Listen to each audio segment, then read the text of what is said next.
এটা হচ্ছে লক্ষ্মী ঠাকুরের। আচ্ছা এইটা না টপ, বুঝলি তো?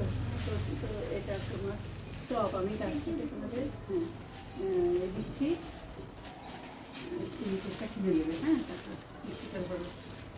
এবারে ফল আছে, আর কিছু দিয়েছে আমার মনেও নেই, সব দেখে নিবি তোরা। আর নাটকটা ফল আর ফল একটা আছে।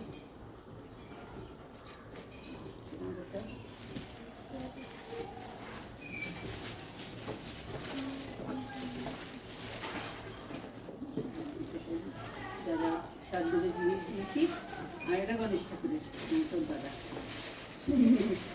কার্তিক, গণেশ, লক্ষ্মী, সরস্বতী। হ্যাঁ, তুমি লক্ষ্মী ঠাকুর, সরস্বতী ঠাকুর, কার্তিক ঠাকুর আর গণেশ। কালকে তাহলে কখন আসবি? 8টা নাগাদই আসিস।